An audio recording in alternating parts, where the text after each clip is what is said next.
আমি মমতা ব্যানার্জিকে প্রধানমন্ত্রী দেখতে চাই।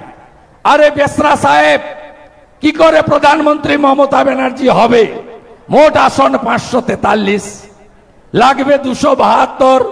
মমতা ব্যানার্জি আর তার ভাইপো লড়ছে 45টাতে, 5টাও পাবে না।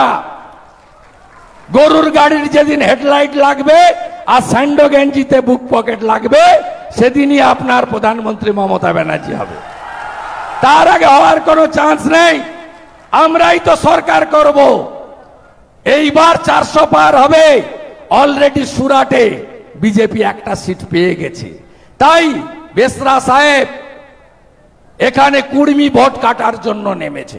আমি চ্যালেঞ্জ করছি আজকে কুর্মী সমাজের ঝাড়গ্রামের নেতাদের, অনেক নেতারাই আমাকে সমর্থন করবেন বলেছেন। আমি এখানে অনেক হলুদ গামছা পরা ছেলে দেখছি, অনেককে যারা মাহাতো কুর্মী, তারা এখানে অনেক এসেছেন। আমি তাদের কাছে প্রশ্ন, তাদের মাধ্যমে অজিত মাহাতোকে প্রশ্ন করতে চাই। আপনারা জানেন একটা জাতির উপর সমীক্ষার জন্য CRI report, cultural research institute, আর ঝাড়খণ্ডে টিআরআই ট্রাইবাল রিসার্চ ইনস্টিটিউট কেন্দ্রে পাঠাতে হয়। আপনারা বলুন, পশ্চিমবঙ্গ সরকারের কাছে 8/1/2017 ভারত সরকার কুর্মী জাতির উপর সিআরআই রিপোর্টকে কেন্দ্রে পাঠায়। তারপরে আরজিআই, রেজিস্ট্রার জেনারেল অফ ইন্ডিয়া, 17 থেকে 24 এই 7 বছরে 10 বার ভারত সরকার যৌক্তিকতা অর্থাৎ জাস্টিফিকেশনের জন্য চিঠি দিয়ে জানতে চেয়েছে। লাস্ট চিঠির ডেটটাও কুর্মী ভাইরা, বোনেরা, দিদিরা, দাদারা শুনে রাখুন, 16/3/2023 মার্চ মাসে লাস্ট চিঠিটা দিয়েছে। 10 বার চিঠি দিয়েছে কেন্দ্র। 10টা চিঠির একটা উত্তরও এই ঠগি পিসি মমতা ব্যানার্জি দেয়নি, উত্তর দেয়নি। আর উল্টো দিকে আপনারা, যে ভাইপো তৃণমূলের মালিক, বলে গেছে কোনো কুর্মী ভোট আমার লাগবে না, ওরা পাবে না কুর্মী ভোট। তাই অনুপ মাহাতোকে ফিট করো, অজিত মাহাতোকে দাঁড় করাও, ভোট ভাগ করো এবং চোর তৃণমূলকে আরো চুরি করার সুযোগ করে দাও। চাকরি বিক্রি করবে, কয়লা চুরি করবে, বালি খাদান চুরি করবে, গরু পাচার করবে, আপনাদের 100 দিনের কাজের টাকা চুরি করবে, গোয়াল ঘরে 1,25,000 পাকা বাড়ি নেবে। আমি আমার ঝাড়গ্রামের কুর্মী ভাইরা, তাদেরকে জানতে চাইব, কি অপরাধ ছিল আপনাদের? কি অপরাধ ছিল? নবু গোয়েলা আর বীরবাহার ড্রাইভার মাজেদ আলী দুটো কেস করেছিল। কেস নম্বর 140/23 ঝাড়গ্রাম পিএস, আরেকটা কেস নম্বর 141/23 ঝাড়গ্রাম পিএস। এই দুটো কেসে কত কুর্মী ভাইদের জেল খাটালো, কত কুর্মী ভাইদের জেল খাটালো। বীরবা হাঁসদা ড্রাইভারের অভিযোগ কি, শালবনীতে ডান চোখ চেপে ধরে তো গজা সুমুলে বাম চোখ নাকি চেপে ধরেছে।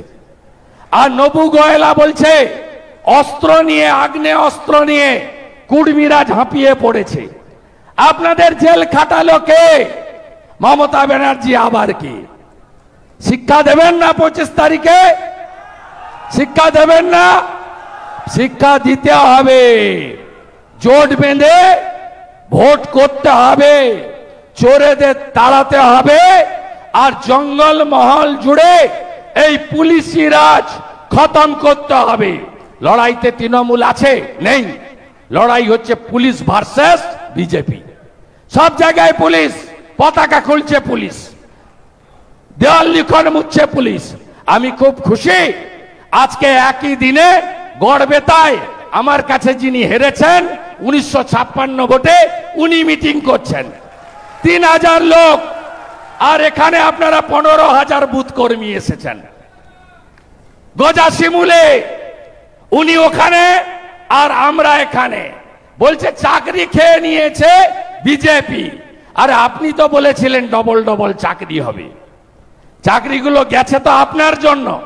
5,400 জালি চাকরি আপনি বেচেছেন এই অযোগ্যদের বাঁচাতে।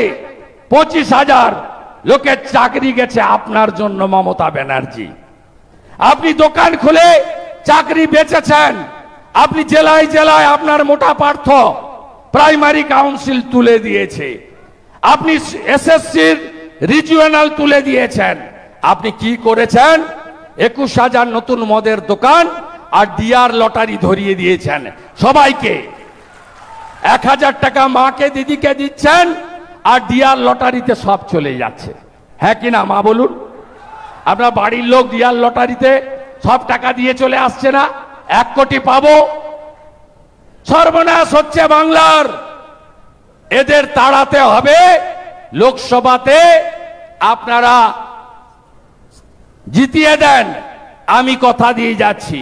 এই বিরোধী দলনেতা কথা দিচ্ছে কয়েক মাসের মধ্যে পিসিআর ভাইপো এদের রাজ খতম করব, বাংলাতে খতম করব আমরা। আর মমতা ব্যানার্জিকে বলবেন মেদিনীপুরে গদ্দার জন্মায় না। মেদিনীপুর না থাকলে দিদি থেকে দিদিমা হয়ে যেতেন, মুখ্যমন্ত্রী হতেন না। নন্দীগ্রামে 41 জন মরেছে। কোথায় ছিলেন আপনি? কালকে বলেছেন বাপ বেটা নন্দীগ্রামে ছিল না।